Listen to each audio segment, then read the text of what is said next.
Asis-Carilo sitting in for Mai Rodriguez. Welcome to Pathways to Success, where we turn the spotlight on the heroes of the Philippine economy, our micro, small, and medium enterprises. Now, we follow their inspiring journey and give great insight on what it takes to scale up their business. Filipino craftsmanship is gaining global recognition as more designers embrace sustainability.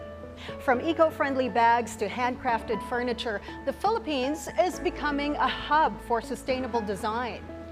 Zarah Juan, a trailblazer in this movement, blends traditional Filipino techniques with modern style to create eco-conscious products that uplift indigenous communities. Her designs have earned international attention, highlighting the global appeal of Filipino craftsmanship.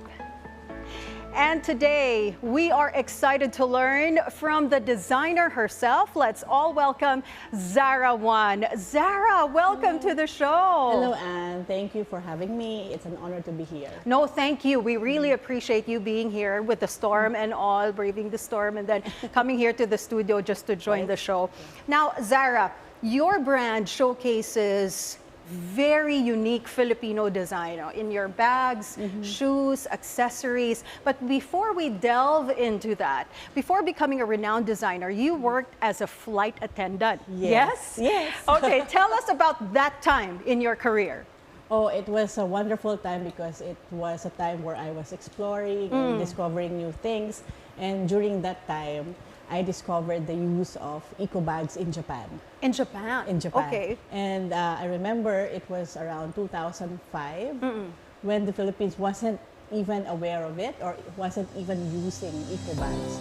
And when I discovered that in Japan, it actually became a eureka moment for me. Okay. And started embracing the concept and brought it home. So that actually led to your true passion, kumbaga, yes. Which is to become a designer. Not really. It was more of being an advocate. Okay. So after a flight, I went straight to Divisoria, made myself an eco bag, and introduced it to my friends, just to tell people that there's an alternative to not using plastic bag, but using eco bags or katsa bags just to substitute. During the that time plastic ba, hindi pa siya uso, the eco bags? No, the word eco bag wasn't really familiar or people are not aware of it. So when we say eco bag, people would ask, ano yon? Ano yon? So that made me more excited and work hard to create an awareness. So your journey with eco-friendly bags started long before they were widely popular. What inspired you to create these bags? Tapos, was it hard ba to turn this into a business idea? Of course, pinagsabay ko my work as a flight attendant, and during my days off, I would create bags, and it became an avenue for me to express my creativity. Kasi canvas bag is a blank canvas. So doon lumalabas yung mga creativity. Sometimes I would create foldable bags, sometimes different shapes. I would print it, I would design it. So I guess it actually opened another chapter of my life, being a flight attendant and then being more expressive in terms of design. So it started in that eco bag. So of course, at first you were just making the small production lang, diba? Yes. So how did it transition from just producing small amounts to a bigger scale na? Actually, remembering now, nakakatuwa, and I hope it becomes an inspiration. Because nung umpisa, nagre-rent lang ako ng makina sa Makati for 15 pesos per hour. Okay. So when people would ask how much was the capital, it was just that. 15 pesos per hour. Okay. Mananahi ako ng katsa bag. And then ibebenta ko, or i-introduce ko sa mga friends ko. And I'm so lucky na kung may bumili. Okay. Ganun lang kasimple. And then one day, merong umorder sa akin ng 10 bags for a baptism, as souvenir, as a baptism. And then after that, naging 100 for a wedding. Wow. Okay. And so from renting 1 hour per hour sa Makati ng makina, bumili na ako ng isang makina, dalawang makina, nilagay sa garahe ng bahay namin. And then it became a full-blown manufacturing company. Do you still do that until now? Yes. Producing eco bags? Okay. Yes, yes. So now, having a brand, the Zarah Juan brand, we make deeply rooted bags and fashion accessory bags, but we still put or use or create eco bags in a more creative way. So you told us that you first discovered reusable bags while traveling in Japan, right? Yes. How did that experience shape your decision to promote sustainable products here in the Philippines? For me, it really started as an advocacy. So I believe in my own little way, I can contribute and influence others. So when I started doing eco bags, it was very simple for me. If I thought if I can be an example to others, maybe eliminating one plastic bag on my end can be replicated by 10 of my friends, then it become an impact. So this business of ours is really a life journey of advocating one step at a time. So from eco bags to reaching communities that can make the eco bags, and into discovering new techniques, new skills of our artisans. Kaya nag-grow din siya into different bags. You know, you mentioned you're working with indigenous communities. It is central, it has become central to your brand. When did you first connect with these communities? I remember I was in a mission to go to Mindanao when there was war. And my mission was to be part of a group who would buy fabrics during the war. And naantig yung puso ko when I met this very colorful, beautiful community, the Bagobo Tagabawa community in Davao City. Okay. And when I interviewed them, they're so marginalized. They were having so many needs that wasn't met during that time because of poverty. So one day I said, babalik ako. Okay. Parang naisip ko, napaka-colorful ng lahi natin. Hindi natin deserve na nandun lang tayo sa poverty line. Yes. So, when I came back to visit them, I do not know what I will do, but ang alam ko lang, I have my creativity. They have their creativity. Maybe if we like commune and collaborate and work together, maybe we can come up with something meaningful that would tell the story of our culture and then add to their livelihood. Ganun lang kasimple ang naging first step ko. How did that experience shape your vision for creating a socially driven business? I discovered when I did that, when I went back to the community, I discovered that having this sustainability mindset does not need to be grand all the time. I discovered that I have my own skills, I have my own creativity, I've learned through the years, and I learned that if I replicate it sa communities, if I share it, nagiging maganda yung impact nila sa community. Ibig sabihin, napakasimple lang kung kunyari turuan ko silang mag-costing. So isa-isang artisan community, napakalaking bagay na yun. Right, yes. Oo. Kung tuturuan ko silang ayusin yung colors ng ginagawa nila, kung paano sinupin yung mga materials sa ginagawa nila, mag-delivery receipt, pag i-deliver sila sa mga kliyente nila, mag-costing, mag-email, mag-social media, all those things. People thought the Zarah Juan brand is made of a big company or many people behind it. But it really started from that need or want to just share, replicate what we know to empower others. And that's really who we are. Ganun lang kasimple. I love talking with you, Zarah, but right now we need to take a break, but we have more to learn from Zarah Juan's experience in sustainable design and working with our indigenous communities. We're taking a quick break. Up next, we'll talk about how Filipino craftsmanship is evolving and the impact of sustainability in design. Don't go away.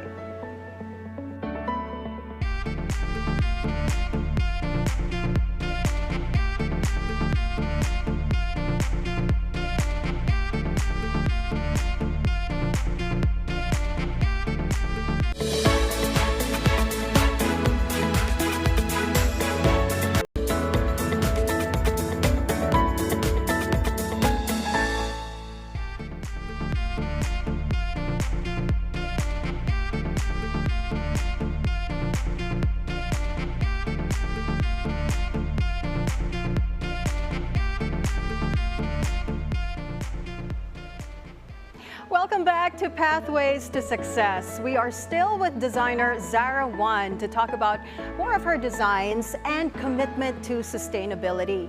Zarah, in this line of business, it's important to be unique. How did you achieve the blend of traditional Filipino craft and modern style? You know what? Unique is the word to describe your products. You were showing us pictures a while ago. You have jeepney bags, diba? The sorbetes bags.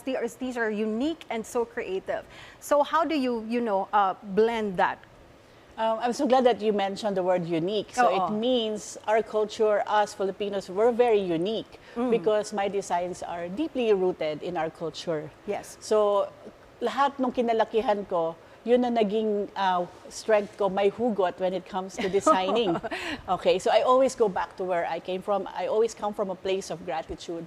So these are all memories of my childhood. Like if I have these two memorable bags, the Islaw Kalabaw and the Takatak, the Kabayo bag.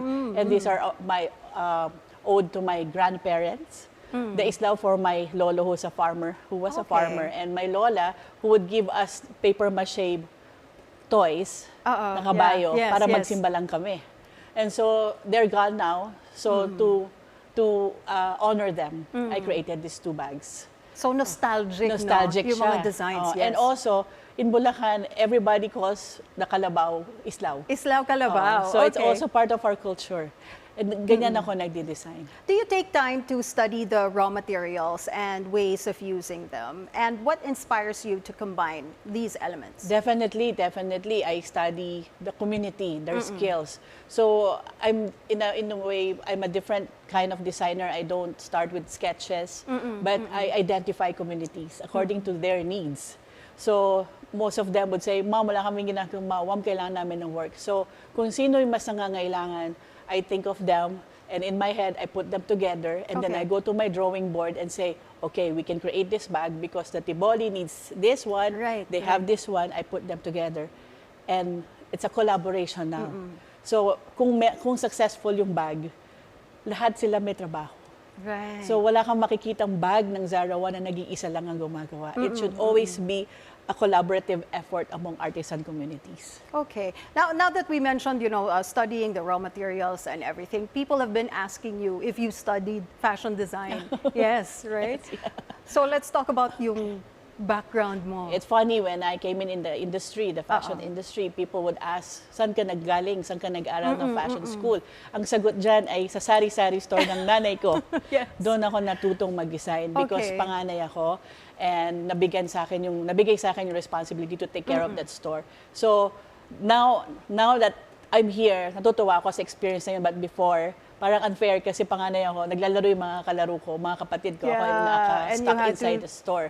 But thankful ako na nagkaroon ako ng paraan sa sarili ko na kahit naiinip ako, gumawa ako ng paraan na sumaya ako inside the sari-sari store. So I collected mga scrap materials, mga retaso from different areas sa lugar namin. Inuuwi ko yon, ginagawa ko siyang damit ng manika ko. Nice. So every summer, meron akong talagang mahabang panahon para manahi sa kamay.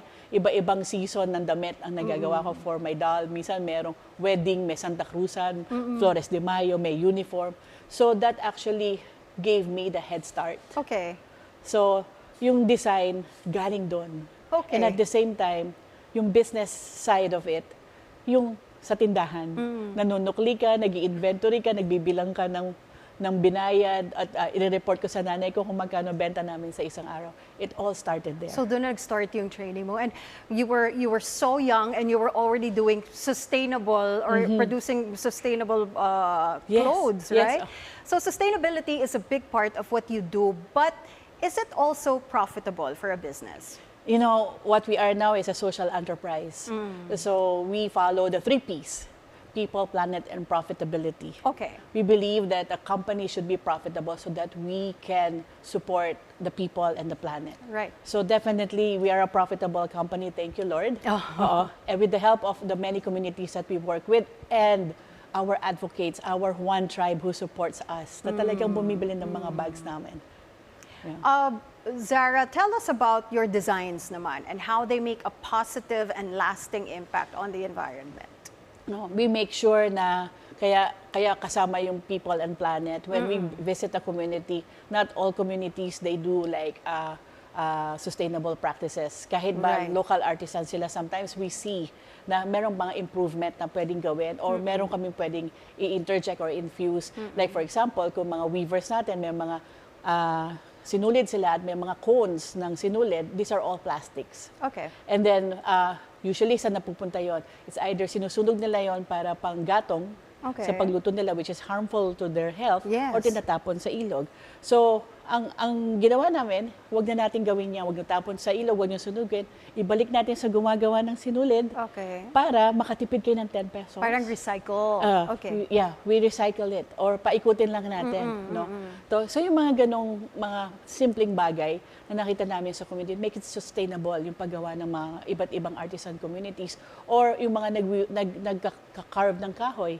Natanong na ba natin, nag-replant na ba tayo ng puno? Sa dami ng kahoy na ginagamit natin sa araw-araw. Ang sagot nung kami pumunta, hindi. Pero ngayon may mga initiatives to replant trees. Ganon. So as a sustainable advocate, hahanapin mo yung maliliit na bagay. Na akala natin maliit, but it actually is big action na pag nagtagal, malaking impact din siya para sa tao at sa kalikasan. Zarah, you've gained recognition around the world. We were talking about that earlier as well, no? With features in top fashion magazines. How has this kind of attention impacted your brand and your mission? Well, I'm very happy because finally nagkakaroon ng pansin and recognition yung gawang Pinoy. So more than myself, it's really about who we are as Filipinos. A voice out there na sinasabing magaling, mahusay, colorful ang kultura natin. We are so creative. Super. No? Yeah, and there are so many indigenous communities that have these amazing creative products. They only need a platform diba, where they can promote these products. And I'm glad that your brand has become their platform. Exactly. Diba? The brand is really a platform for people, for communities, for to collaborate. And then create meaningful, global-ready designs. Na marketable yung products para tuloy-tuloy yung livelihood. Filipino culture, Zarah, has so many rich materials and unique craft techniques. Are there any particular techniques or materials that you love working with? And what makes them meaningful to you? Siyempre, nagsimula ako sa pagiging advocate ng environment. So any opportunity that I can take to use materials. Like, for example, our recent projects are all made of tarpaulins, used tarpaulins. So, dahil galing ako sa pag-advocate sa environment, nakikita ko, especially during the last presidential election, napakainit ng labanan, pero meron bang nagtanong saan pupunta ang mga tarpaulin after the elections? So, bilang bag maker, my platform, of course, bags. So, nagkaroon ng mga partnerships sa iba't ibang LGUs at ang mga NGOs. Nakagawa kami ng tarpaulin bags na ibenta. Nagkaroon ng livelihood ang iba't ibang communities at naubos namin yung sa isang city yung mga tarpaulin. So, aside from doing deeply rooted bags, quirky and unique bags, malapit pa rin sa puso ko na gumawa ng mga materials mula sa mga gamit ng materials to go back to my own DNA also about advocating for the environment. Zarah, we are taking another quick break. So guys, don't go anywhere. Pathways to Success. We'll be right back.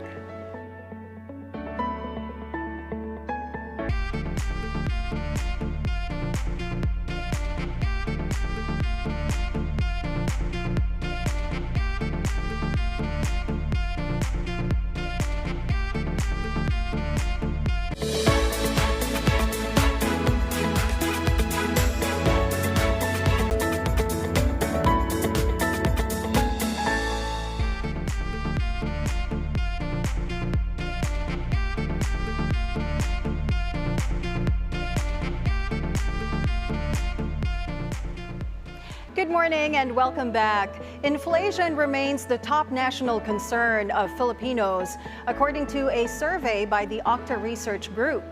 The poll found 66% of respondents believe that inflation is the #1 issue that the Marcos administration should address immediately.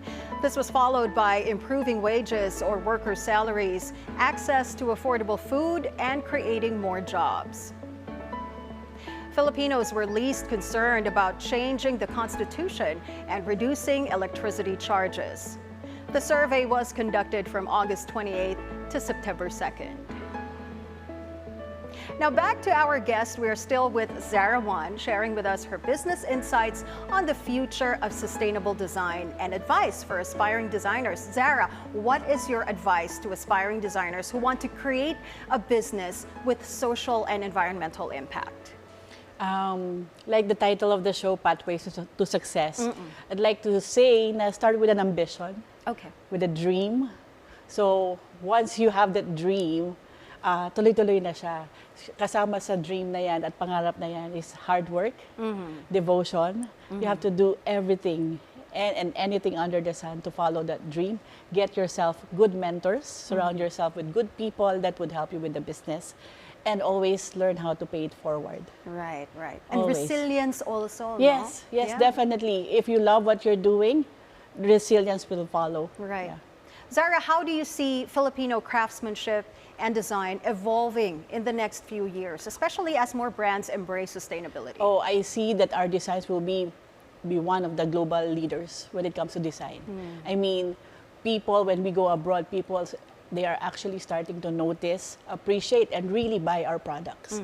So my dream, and I can see it, that one of these days we will be one of the top design countries in the world. Yes. Then that's going to happen. We claim it. Yes. We are claiming it. Yes. Looking ahead, what are your hopes for the future of design in the Philippines, and how do you see yourself contributing to that vision? Looking ahead, I dream of more Filipinos supporting our very own. Now you can see that the number is growing. Majority of the Filipinos now are starting to appreciate. But kailangan pa natin ng more support, more appreciation of what we have. And I'm happy to be part of that journey. Zarah, before I let you go, I have one last question. From your very humble beginnings to creating a career for yourself, creating a brand now that helps indigenous communities in terms of livelihood and providing for their families, you've come a long way, a long pathway. What is the measure of success para sa isang Zarah Juan? Natanong na sa akin to. Nung bata ako, I thought ang measure ng success is money. To have money para hindi ka na bumalik sa kahirapan. Pero ngayon na marami na ako na-experience sa buhay, para sa akin pala, ang measure ng success is yung dumating yung panahon na may na-inspire na sa ginagawa mo. May na-inspire na gumawa ng tama at tumulong sa kapwa. Para sa akin, nung may nakikita na ako, na na-inspire sa ginagawa ko at ginagaya in a good way yung ginagawa ko. For me, that's my measure of success. Thank you, Zarah. Such an inspiring conversation with you this morning. Thank you for sharing your insights on sustainable design and Filipino craftsmanship. Clearly, Zarah's work is driven by a passion for both creativity and environmental impact. And Zarah Juan has paved the way for a more sustainable future in design. Thank you so much for joining us today. We hope that you, our viewers, feel inspired to embrace sustainability in your own creative and entrepreneurial journeys. Thank you for tuning in. I'm Anne Asis-Carilo, sitting in for Mai Rodriguez. We will see you again tomorrow, only here on BNC, the Bilyonaryo News Channel.